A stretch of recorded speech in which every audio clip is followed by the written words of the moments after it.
I'm aiming to 100% every game in my Steam library. I play a wide variety of games and nothing makes my loins tingle like earning a Steam ribbon. Today I'm grabbing all the achievements for Death's Door is an isometric Souls-like 3D platformer where you play as this little guy.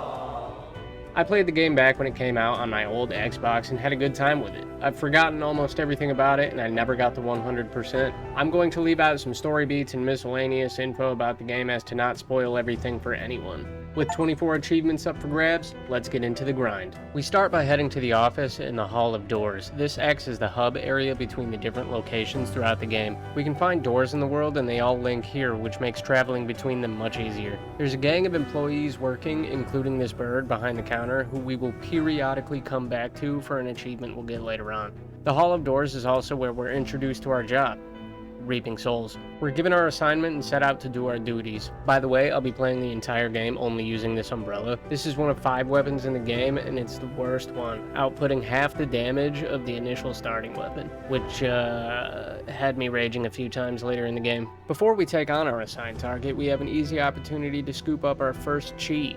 Yeah, I call them Chiefs. Fight me. To grab the first Chief, we gotta swoop around and have a bunch of these little forest spirits follow us over to the boss entrance. Here, they wait patiently and watch us reap our first soul. After we defeat this weirdly sexy flower, we get bonked on the head by a mysterious crow and then wake up alone and confused. We gather up the rest of the spirits from the arena and form a posse of over 10 for the conga line achievement. Now that we have our first one, we're locked in. However, I wouldn't get another Chief for 2 hours. This game is great and all, but this is when I started to realize how tedious this grind was going to be. This game doesn't give you achievements for reaching new areas, killing X amount of enemies, not even beating bosses. There's certain boss related Chiefs, but we'll cross that bridge when we come to it. Getting back on track, we head into the Lost Cemetery. After wandering around for a while, smacking creatures with my umbrella, I stumbled into this large area where I met the second boss. I literally fought a castle. Continuing forward, we run into Grey Crow. He's the one who bonked us and took the soul we reaped from the boss we deflowered. He used it on Death's Door itself in hopes that it would open so he could fulfill his contract, but the soul wasn't large enough. He then asks for our assistance in helping him acquire 3 giant souls to open Death's Door, granting him access to the soul he's been searching for. With our new objective, we set off to the estate of the Urn Witch. After some light puzzles to unlock some gates, we finger this glowing pink keyhole, unlocking our first door back to the hall in this area. These also act as checkpoints and respawn points for when you perish. This is also where we meet Pothead. He's a nice man who's been cursed by the Urn Witch, or Grandma. The witch has been obsessed with immortality since her husband died and tried sparing the rest of her family from passing by turning their heads into urns. Or some shit, I don't know. However, during the process, she messed up and now our boy here has a pot for a head. He asks for our help in getting him to the manor entrance. We clear the way for him and ourselves and enter the ceramic manor. Now for every giant soul we go after, it's pretty copy-paste. Once we enter their world, we make our way through it, releasing the lost souls of our fallen comrades. With their souls entering a door in the location, we head through and unlock a new ability. There's 4 abilities in the game. We started with the bow, and we will get the bomb, fire, and hookshot abilities over time. These help us create shortcuts to navigate the areas better and are required to grab a bunch of collectibles later on. And holy shit, the collectibles. There's well over 104 categories spread through all the worlds, and boy were they tedious. Anyway, so after we freed all the lost souls in the manor, we go through the door and come upon this chest. It pulls a prank on us and we're launched into an avarice. Avarice. I don't know how you say it. These are arenas of waves of different enemies we've encountered so far, and after defeating the Horde, we're granted our new ability. It's the same for all the abilities, so I won't be recounting them all. Once we get an ability, we always end up back in an offshoot of the Hall of Doors, and it's here that I finally got the second Chief. While I was making my way back to the center of the hall, I came across this forest spirit sitting on a bench next to the homie, and I had him follow me to the beginning of the area. There's a metal detector at the front for safety reasons, and by leading this little guy through it, we got the Ball Plart Hall Cop achievement for setting the metal detector off without there being a threat. Now with that out of the way, it's finally time to take on Grandma. Even though you don't get an achievement for beating any of the bosses, Grandma is one of the 2 bosses that has a specific achieve tied to them. Since we now have our new fire ability, we have to wait until she does this specific move where she enters her pot and starts shooting fireballs. We have to time the shot so it goes in the opening, stunning the crazy old bag and rewarding us with the hot pot achievement. Once we've kicked the shit out of this old woman, we head back for the hall. When we enter, we're introduced to the Lord of Doors. This is the boss of the whole soul reaping operation, and he's aware of what we've just done. He gives us a round of applause and kicks us out the door to get back to work, but we'll be seeing more of him later. With 1 boss down and 1 giant soul in our possession, we get back on course and head to the Overgrown Ruins. I gotta say, I hate this place. I'm not sure why, but I always get so damn lost in this area, it's unreal. In the other areas of the game, sure, I take a casual wrong turn from time to time, but here, it felt like I was running around in circles for hours, seeing the same things over and over again.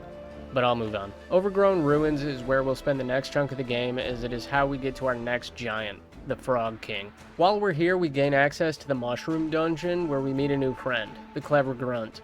He's locked behind a wall we need our next upgrade to destroy, and he's tied to achieve, so we'll eventually come back to break him out. Moving on, we free all the lost souls here and unlock the door to battle for our next ability, which is the Bomb ability. Every ability can be upgraded from its base form, so we head back to the Lost Cemetery to break a wall to get the upgrade. Each ability is tied to a mini-boss, and upon defeating them, the upgrade is obtained.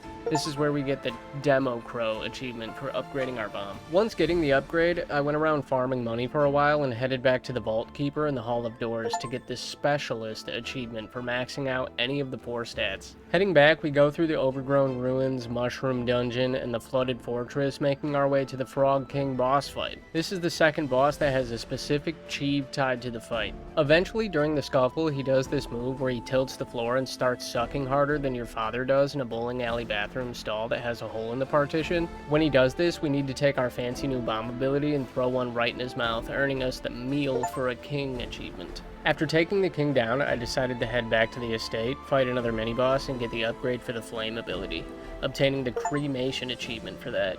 Also, while I was back at the estate, I went and found Pothead's secret garden. Breaking these pots in a sequential order grants me access to this area, and picking up the rusty garden trowel triggers the Plothead achievement pop.